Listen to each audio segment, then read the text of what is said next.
Greetings, I'm St. Van Arsdale, editor of TheReeler.com. Welcome to this week's episode of ReelerTV. We start with the news. This week we learned that Leonardo DiCaprio's new eco-catastrophe, The 11th Hour, which he produced and in which he narrates, is going to screen August 2nd at Lincoln Center. Now the good news is that this is the first New York screening, so if you've been waiting for this film, this is your chance to check it out before it opens. But the bad news is that Leo probably won't be there. In his place, we're told to look for a, quote, discussion with several of the film's participants, none of whom were in Titanic, so you don't care. Next up, Sidney Lumet's new film, Before the Devil Knows You're Dead, was snapped up by Think Film this week. It's kind of a family noir thriller starring Philip Seymour Hoffman and Ethan Hawke as a couple of brothers who set up a heist that goes awry. And U.S. head of theatrical at Think Film, Mark Ehrman, told The Hollywood Reporter, quote, "We waged a campaign to get this because it's a malevolent toy of a film with a true nest of vipers. Very dark and nasty in a cynical way. And fun in its structure." Wow, can't go wrong. So good luck to them. That opens October 17th in New York City.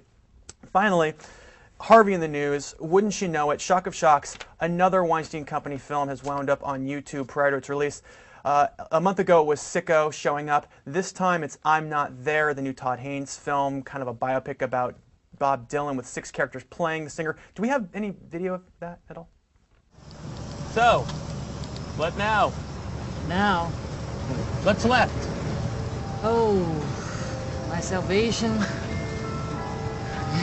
Well, see what we can do.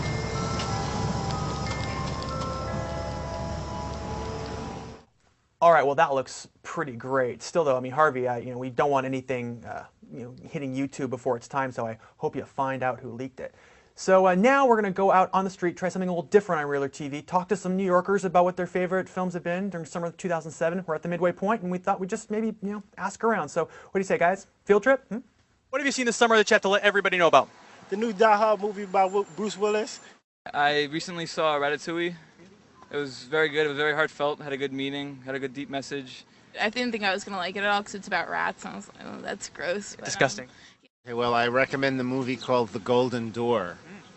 And I'm embarrassed to say I don't know the director's name. But Emmanuel Creolese. Yeah. The last movie that I saw was You Kill Me, the Ben Kingsley movie. So would you recommend it? Yes, no? Yeah, I really liked it. I definitely recommend Knocked Up. Why? It's really funny. And I really like Judd Apatow's work, and I think it's a good progression on what he's trying to do.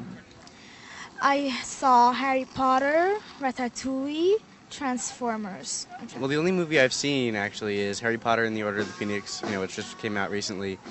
And it wasn't as much of a disappointment as I thought it was going to be, but it was still a disappointment. I saw License to Wed. How was that? It was really funny. Knocked Up I liked a lot. I thought it was very funny. And I saw License to Wed, which was... So, summer's kind of a big deal, but, fall's coming up, winter season, Oscar season. Is there anything coming up, in the next few months maybe you're looking forward to? Really looking forward to, I now pronounce you Chuck and Larry, is that what it's called? Well, Harry Potter just came out, so I'm pretty excited about seeing that. I'm a Harry Potter fan. Is the Harry Potter franchise over? I mean, we should just end the movie series now. I know there's a couple more to go, but I mean, is it time? No. No? No. I would contribute to the mass riots if that happened. Hairspray looks like it would be interesting after seeing the play and the original. And just to see Travolta in that role, I think would be interesting, sure.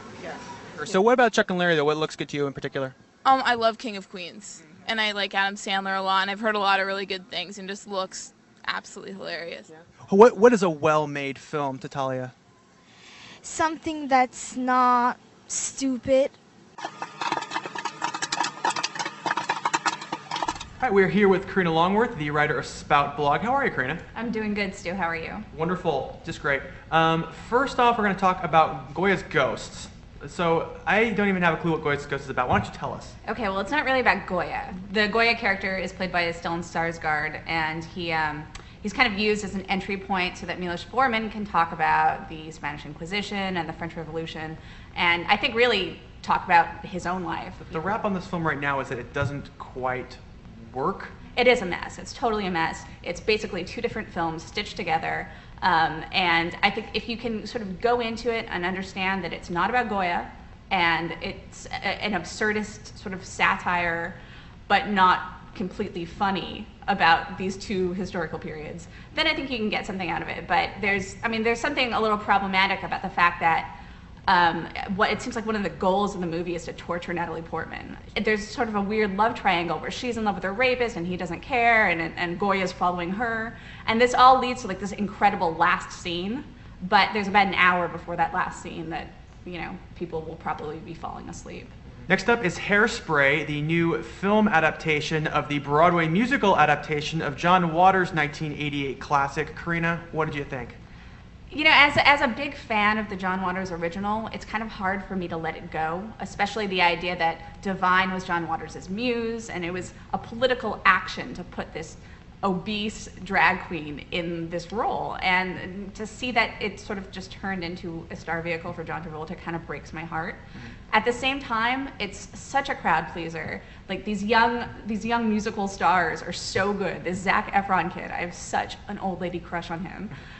Because I totally think he's like the new Gene Kelly. And I can't really begrudge theater geeks the chance to like have their wet dream. Well, that's it. So thank you to Karina Longworth from Spout, and thanks to the Pioneer Theater for hosting another episode of ReelerTV. Remember, you can read about Goya's Ghost, Hairspray, and pretty much everything going on in New York movies at thereeler.com. And we will be back next week with another episode of ReelerTV. I'm Steve Van Arsdale, signing out.